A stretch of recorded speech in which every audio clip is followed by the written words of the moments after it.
जामशोरो ज़िले जे ताल के थाणो बुलाखान जे मुख़्तलिफ़ पोलिंग स्टेशन ते धांधली जो इंकशाफ थियो आहे। पोलिंग स्टेशन तोड़े ॿियनि इलाइक़नि में बैलेट पेपर ते पीपल पार्टी जे उम्मीदवारनि खे वोट ॾियण जूं वीडियो सोशल मीडिया ते वायरल थी वयूं आहिनि।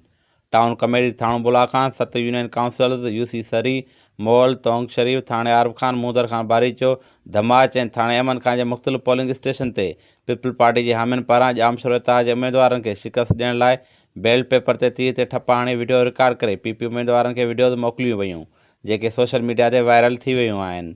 वायरल थियल वीडियोज़ में अणॼातल माण्हू यूनियन काउंसिल मोल ते पीपी तरफ़ां चेयरमैन जो उम्मीदवार राशिद अमलाणी ऐं वाइस चेयरमैन जो उम्मीदवार लेखराज जे चूंड निशान तीर ते ठपा हणी रहिया आहिनि।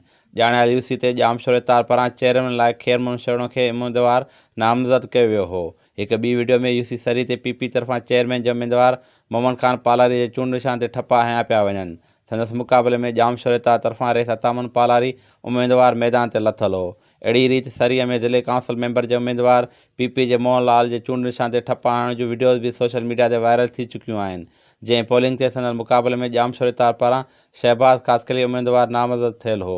जामशोरो इताह जे उम्मीदवारनि खैरमोहन शेणो, अतामन पालारी ऐं शहबाज़ कासकली जो चवणु आहे त तालके थाणो बुलाखान ते आरओ माजिद खोखर ऐं असिस्टेंट कमिश्नर इक़बाल अहमद जी निगरानी में रिकॉर्ड धांधली थी आहे।